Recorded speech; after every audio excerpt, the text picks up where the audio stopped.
Hello students, the story which we are going to discuss today is called In the Kingdom of Fools. So this is a very humorous story about the dangers faced by the subjects when the king and the ministers of the kingdom are fools. So there was a guru and his disciple. And this guru and his disciple once came to a kingdom. In this particular kingdom, the king and the ministers were all fools, and they made lot of whimsical changes. They made lot of stupid changes. They made day night and night day. So the people were forced to work at night and sleep during the day. Anyone who would break this rule would be punished with death penalty.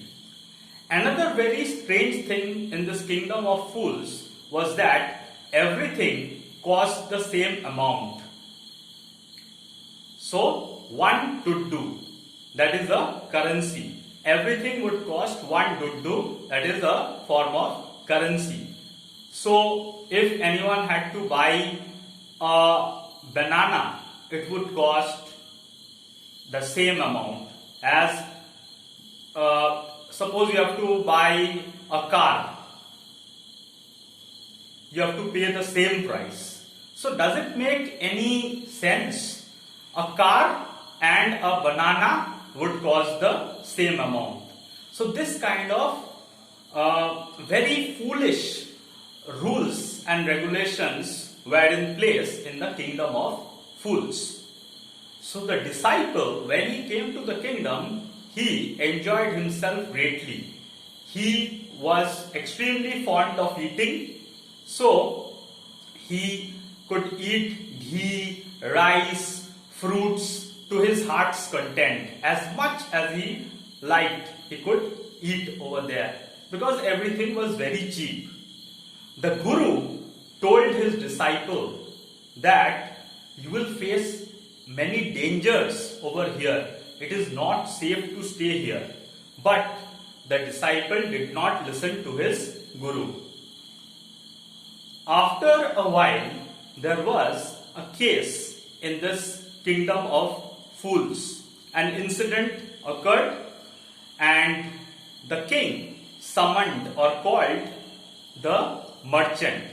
What had happened is the merchant's wall, the house, the wall in the merchant's house had collapsed and it had fallen on a thief, and the thief was killed. The thief died.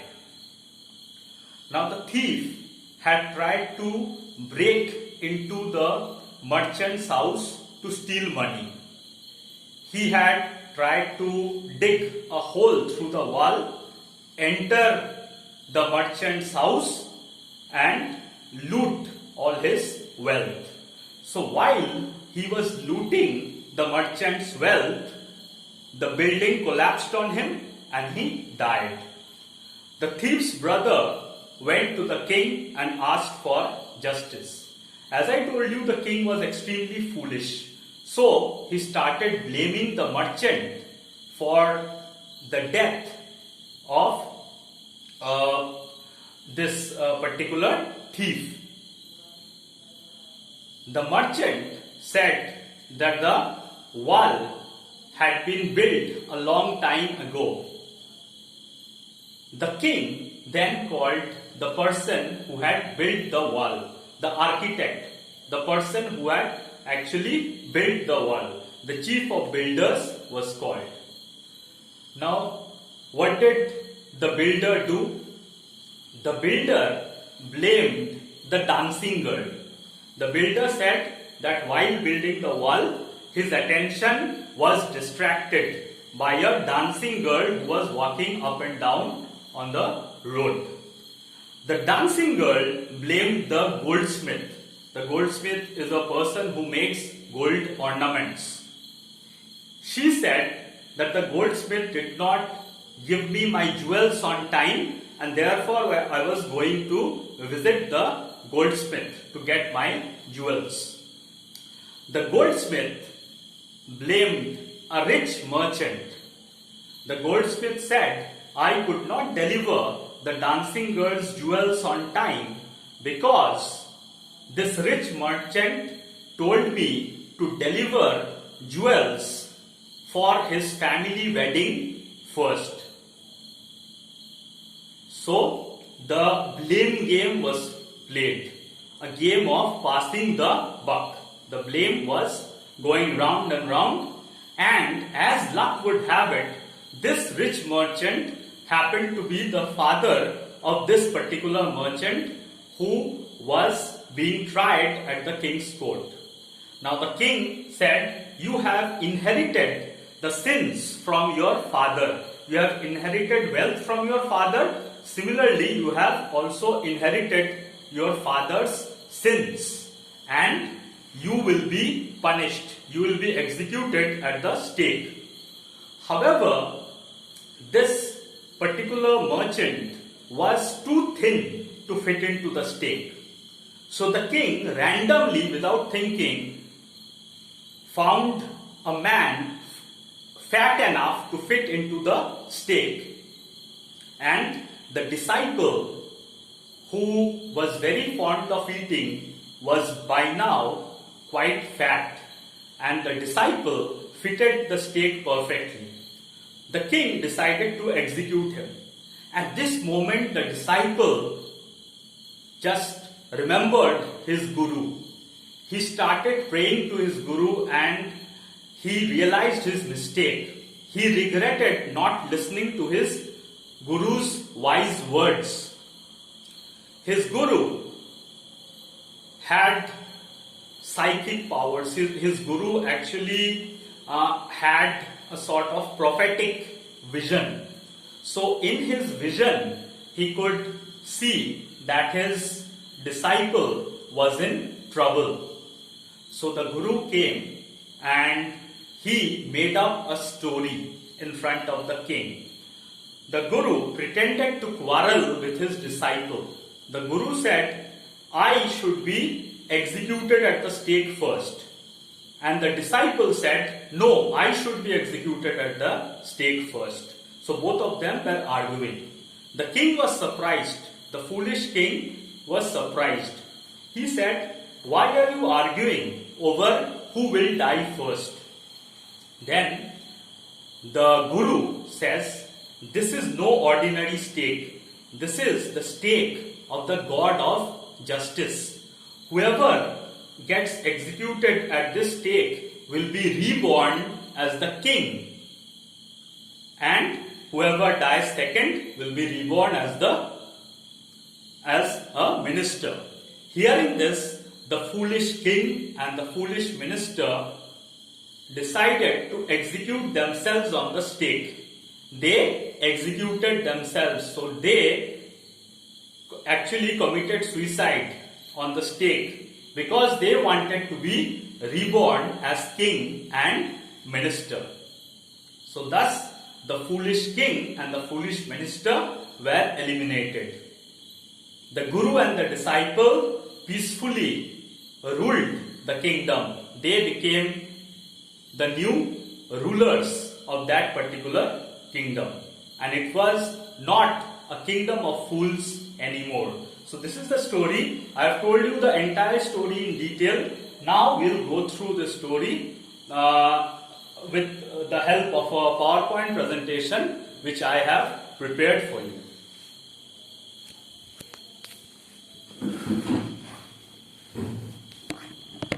So you can see over here, in the kingdom of fools, a humorous story about the dangers faced by subjects when the kings and the ministers of the kingdom are fools.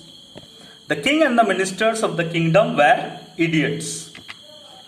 They made whimsical changes which made no changes. Changes were made just for the sake of making changes. Night was day, day was night, as per orders given by the king and ministers. Every subject had to sleep during the day and work at night in order to escape punishment. Everything cost the same in the kingdom. One duddu, that is currency, was the price of everything. The foolish king and the foolish ministers made everything topsy-turvy. You can see people working at night and sleeping when there is broad daylight. The subjects of the kingdom were forced to work at night and sleep in the morning. Shops were open at night and closed during the day. Everything cost the same, one duddu, that is currency. So if one wanted to buy a huge palace, one duddu. One banana, one duddu. So everything cost the same. Once a guru and his disciple came to the kingdom of fools. The guru and the disciple. The guru and his disciple were shocked to find these strange rules in the kingdom. The guru realized that it was a kingdom of fools and said that it would be unsafe to stay there. However, the disciple was enjoying himself there. The disciple had grown fat, eating bananas, wheat, rice and ghee. He was happy that everything was cheap, and so he refused to pay heed to his guru's words. He did not want to listen to his guru because he was enjoying himself in the kingdom of fools. The disciple grew fat as a sacred bull. So he grew very fat. Once a burglar broke into a merchant's house in the kingdom of fools. The thief had made a hole in the wall to enter. The wall and the roof of the building collapsed and the burglar was killed. As the thief was escaping with the loot from the merchant's house, the wall and the roof of the merchant's house collapsed on his head and he died. So, the thief was looting the merchant. He was stealing money from the merchant's house. And while he was doing so, the wall and the roof of the merchant's house collapsed on his head and he died. The thief's brother complained to the king. The thief's brother demanded compensation for the thief's death. So he said, "My brother has died. Now the merchant should be punished." He wanted justice and asked the king to punish the merchant for his brother's death. So this is what happened. The foolish king and ministers blamed the merchant for the thief's death. To save himself, the merchant passed the blame to the builder. The merchant blamed the builder for not building a strong wall. The weak wall had collapsed on the thief, so the builder was responsible for the thief's death. The builder blamed the dancing girl for distracting his attention by walking up and down the street wearing her jingling anklets. The builder could not build a strong wall as his attention was distracted by the dancing girl. The dancing girl said that she had to walk up and down the streets because the goldsmith had not delivered her golden ornaments on time. The dancing girl blamed the goldsmith. Goldsmith, someone who makes gold ornaments. The goldsmith blamed the rich merchant. The merchant wanted his order delivered quickly for a wedding ceremony. While completing the merchant's order, the goldsmith had been unable to deliver the dancing girl's jewels. The merchant, whose wall collapsed on the thief, happened to be the son of the rich merchant who had ordered the jewels from the goldsmith. The foolish king and the ministers thought that ultimately the merchant was to blame. The king thought that the merchant had inherited his father's sins and must be punished. He ordered the merchant's execution, that is, death penalty. So how did they pass the blame? So from the merchant to the builder to the dancing girl to the goldsmith to the rich merchant who had wanted the jewels for a family wedding, and the rich merchant happened to be the father of this particular merchant who was being tried at the king's court. The king decided to execute the merchant. So the foolish king decided to give death penalty to this merchant. A stake was prepared on which the merchant was to be impaled. These are forms of capital punishment, death penalty. This is a stake. On the right hand side, you can see the picture of a stake.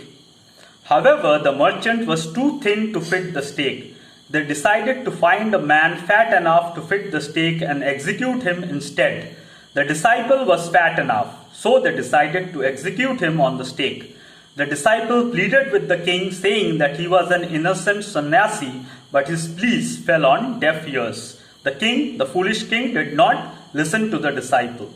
The disciple then started praying to his guru for forgiveness and hoped his guru would rescue him from his predicament or trouble. The disciple regretted not listening to his guru's advice to leave the kingdom of fools. The disciple's greed landed him in trouble. The guru had magical powers and saw everything in a vision. The guru could see the past, present, and future. He saw that his disciple was in trouble and decided to rescue him or save him. The guru pretended to quarrel with his disciple about who should be executed at the stake first. The guru said to the king that the guru was greater than disciple, so he deserved to be executed at the stake first. The king became curious to know the reason the guru and disciple were fighting over who could die at the stake first. The clever guru showed his presence of mind. The guru concocted, that is made up, a cock and bull story, that is lies, about how the unused stake was the stake of the god of justice. He said that the king and the ministers were epitomes of justice.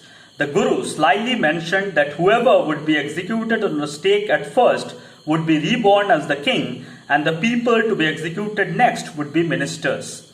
On hearing this, the foolish king and the ministers committed harakiri, that is suicide, on the stake. They wanted to be reborn as king and ministers, therefore they decided to execute themselves on the stake. Thus the foolish king and the foolish ministers died. The foolish king and the ministers executed themselves on the stake, desiring to be king and ministers in the next birth. That's what happened to the king and the ministers. Thus the guru saved his disciple. The guru and disciple were requested to rule the kingdom. They agreed to do so. They changed the stupid rules and ruled wisely. Everything was back to normal, and it was no longer a kingdom of fools. So with that, we come to the end of the presentation. Thank you very much.